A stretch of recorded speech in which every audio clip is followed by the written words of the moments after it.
Shrimati Supriya Sule ji. So very much I stand here to speak on the राष्ट्रपति के अभिभाषण के डिस्कशन में एनसीपी की तरफ से आपने मुझे वक्त दिया, इसलिए मैं तहे दिल से आपकी आभारी हूँ सर। सर सारे स्पीचेस सुबह से सुन रहे, पहले दो तो मुझे लगा वो बचपन में कहानियाँ सुनाते हैं ना माँ बच्चों को कि सब अच्छा है, एक परी आती है वो सब अच्छा करके जाती है और वो स्टोरी होती है, बच्चे को लगता है कि सचमुच कोई परी है वो आके करने वाली है सारा ठीक। जैसे जैसे बड़े होते हैं तो पता चलता है कि इतना आइडियलिस्टिक दुनिया है नहीं, तो शायद ये ख्वाबों में रह रहे हैं। और गवर्नेंस इज कंटिन्यूटी, हर सरकार कुछ तो अच्छा करती है, ऐसा नहीं है कि सब सरकार का सभी गलत है, अच्छा तो सब करते हैं, लेकिन थोड़ी चीज़ें शायद वास्तव से दूर है। नहीं तो सबका एक स्पीच सबको ड्राफ्ट आया और वही सारे पढ़े जा रहे।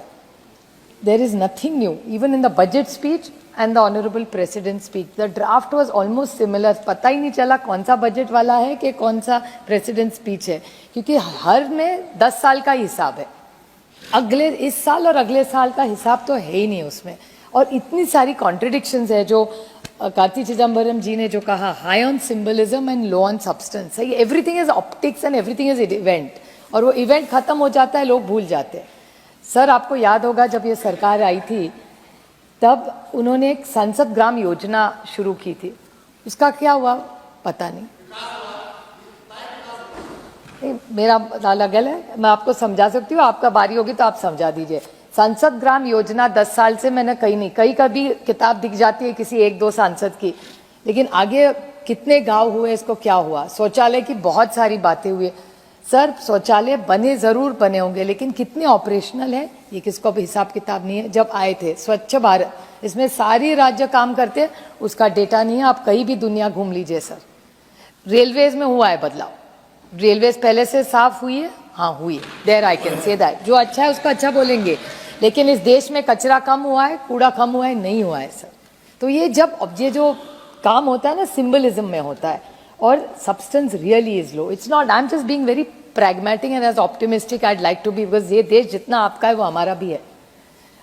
महंगाई के बारे में तो कुछ इन्होंने कहा नहीं, महंगाई का डेटा जब मैं बजट में बोलूंगी विस्तार से बोलूंगी, लेकिन जितने चैनल्स दिखाए उस दिन सर, बजट के दिन में सुबह हर महिला सिर्फ एक मांग कर रही थी सबको कि आपको बजट में निर्मला जी से क्या चाहिए, तो हर महिला सिर्फ इतना ही कह रही थी कि भाई महंगाई कम करिए, बाकी हमको कुछ नहीं चाहिए। सर आपने भी टीवी देखा होगा उस दिन। उसके बाद बेरोजगारी, सर बेरोजगारी तो डेटा ही बोलता है, मुझे और कोई बोलने की ज़रूरत नहीं है। आइए तो 2 करोड़ वगैरह तो 15 लाख का जुमला वो तो अभी बोल बोल के थक गए हम। नौकरियां तो हो नहीं रही, कितनी सारी बड़ी कंपनीज आज भी है सर जो 1000-1500 लोग निकाल रही है, बहुत सारी। आप यूनिलीवर जैसे बड़े बड़े कंपनीज देखिए सर, उनका फोर्स कम हो रहा है। क्यों हो रहा है इसकी तो कोई बात हो, चर्चा हो, लेकिन वो इसके बारे में कोई नहीं बोले जा रहा है। और जिस राज्य से मैं आती हूँ सर, महाराष्ट्र में बहुत सारी चीज़ें हैं जिसमें बहुत सीरियस चर्चा होनी चाहिए, और बहुत सारा अनरेस्ट उस राज्य में आज है सर। सर मैं गिनवाती हूँ आपको, आंदोलन किस किस में चल रहे हैं।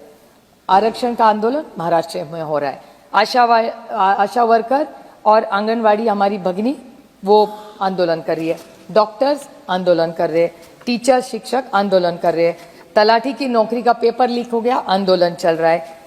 और उसके बाद आप देखिए महिला आरक्षण का आपने तो बोला, उसका तो आगे कुछ हुआ ही नहीं, क्योंकि चेक तो साइन कर लिया, नाम भी लग दिया, लेकिन उस पर डेट ही नहीं है। तो कौन सी महिला के बारे आप टोकनिज्म फिर से आता है, symbolism is high, substance is low.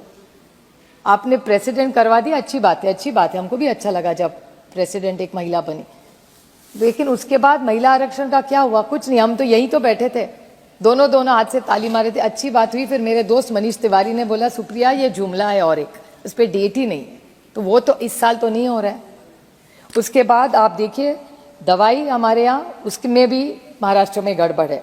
उसके बाद जिसके बारे में इन्होंने कहा मणिपुर के बारे में, तो कोई किसी ने कुछ भी नहीं कहा। इतने असंवेदनशील हो गए कि हम लोग कि जहाँ आज हो रहा है उधर problem, it is a boiling pot, sir. Should we not discuss? Is it not our moral duty that we only talk about the good things and push everything under the carpet? Parliament is a very serious place to have these discussions. Even Jammu Kashmir is doing much better, but has everything stopped Jammu में क्या हुआ sir, अब आपको याद होगा दिसंबर में कितना बड़ा अटैक हुआ था. So this place is not just about jingoism. It's a very serious platform to have discussions and give suggestions on self-improvement. So these are a few issues that we need to discuss, and we expect the Honorable Prime Minister, when he replies, that विस्तार से अगर इस बारे में हम सबको समझा दे, we will also give good suggestions for the betterment of this country. That's why this democracy works. It's not only about using ice. Ice मतलब sir, ice मतलब बर्फ नहीं, ice मतलब income tax, CBI और ED. पार्टियां तोड़ो, घर तोड़ो, अपनी पार्टी बनाओ. कांग्रेस मुक्त भारत करने वाले थे, जितने कांग्रेस वाले कांग्रेस में नहीं रहे उतने बीजेपी में दिखते हैं सर, हर राज्य में, कश्मीर टू कन्याकुमारी. तो मुझे लगता था कांग्रेस मुक्त मतलब कांग्रेस खत्म कर देंगे. मुझे नहीं लगा था कि निगल जाएंगे और ज्यादा उनके आई लोग होंगे कांग्रेस के. ये तो कुछ और ही फॉर्मूला निकाल दिया. Sir, on a serious note, I would like to make some interventions which जो मेरे निर्वाचन क्षेत्र से मेरे अनुभव है, जो मैं शेयर करूंगी. सर, हमारे यहाँ बारामती, जिस निर्वाचन क्षेत्र में आती हूँ, वहाँ सम्यक छाजेड़ नाम का एक यंग लड़का है, उसका एक दुकान है, और मैं यहीं उसके साथ घूम रही थी, पता कर रही थी कि मार्केट में क्या चल रहा है.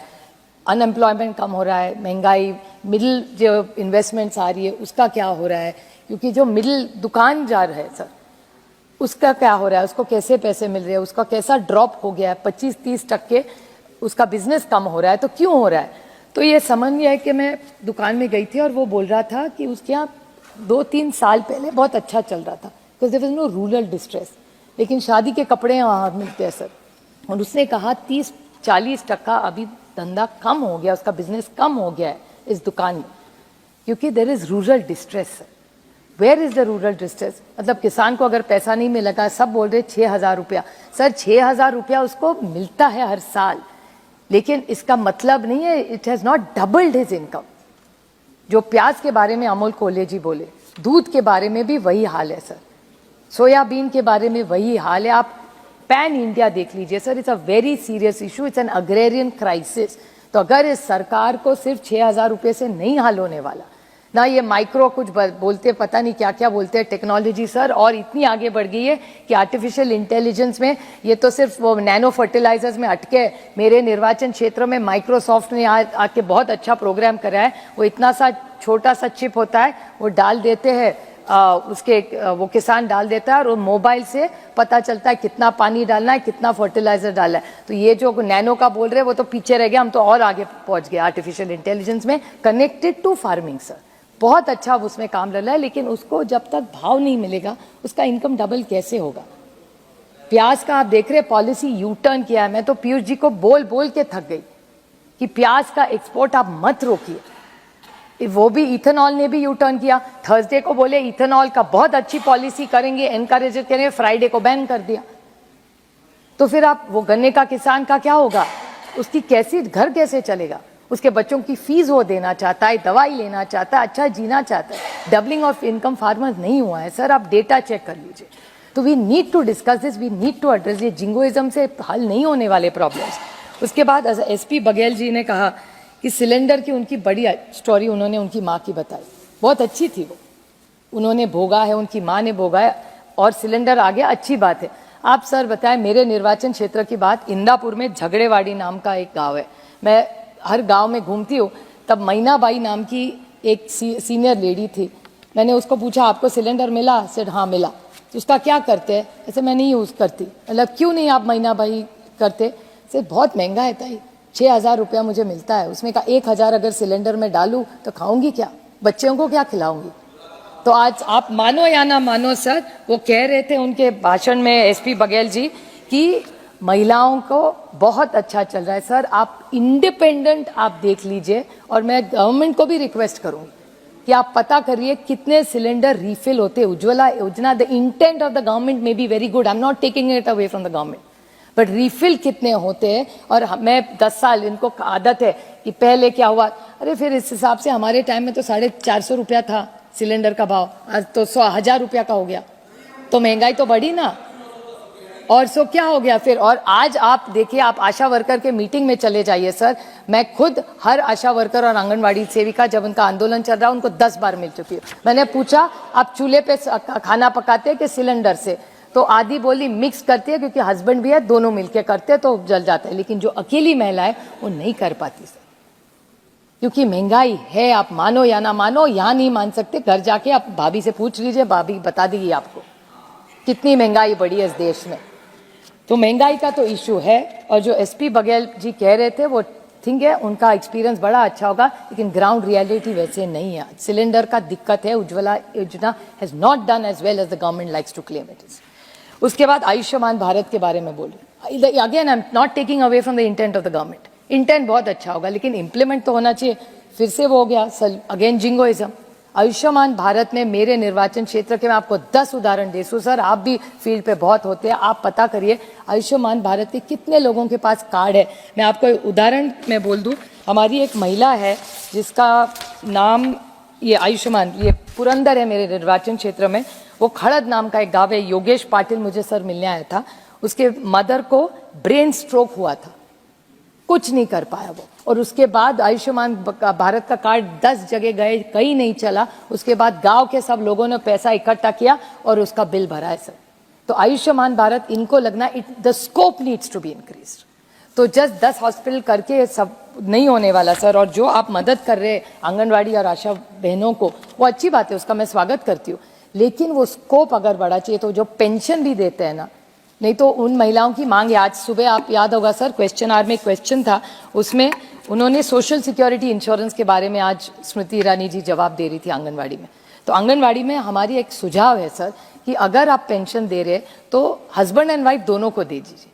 क्या होता है, आंगनवाड़ी वो हमारी जो भगनी, उसका जब एक्सीडेंट होता है तो ही फैमिली को मिल जाता है, लेकिन उसके पति का अगर एक्सीडेंट हो तो उसको कुछ नहीं मिलता, वो अकेली रह जाती है। तो why not this is a suggestion I am making to the government कि अगर आंगनवाड़ी और आशा वर्कर्स को आप ये पेंशन दे रहे, तो जहां जहां उनके पति है दोनों का फैमिली का करवाइए, तो दोनों में से किसी को भी अनफॉर्चुनेटली एक्सीडेंट हो जाए तो न्याय वो औरत अकेली ना रह जाए।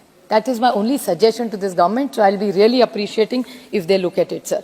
ये आयुष्मान भारत सर। दूसरा EPS 95 सर, आपको भी मिले होंगे वो हेमा जी ने भी बहुत अच्छा लीड लिया था, माननीय प्रधानमंत्री जी को हेमा जी लेके गई थी उन सबको मिलने, मैं उनकी भी आभारी हूँ कि उन्होंने कोशिश की। लेकिन EPS 95 is a commitment BJP government had given in 2013। आने से पहले आपको याद होगा अरुण जेटली जी उनको मिले थे और अरुण जी ने वायदा भी किया था।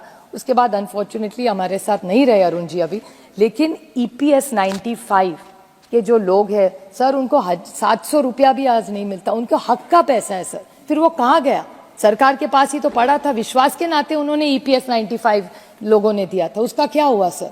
और इतना रेलवे का अच्छा बोलते हैं ये, आपको पता है सर, ये जो सीनियर सिटीजन है इस देश के, सब सीनियर सिटीजन का जो कंसेशन था वो कोविड के टाइम में बंद किया था, आज तक चालू नहीं हो रहा है। तो ना पेंशन उनको मिल रहा है, ना उनको ये रेलवे का बेनिफिट्स मिल रहे हैं।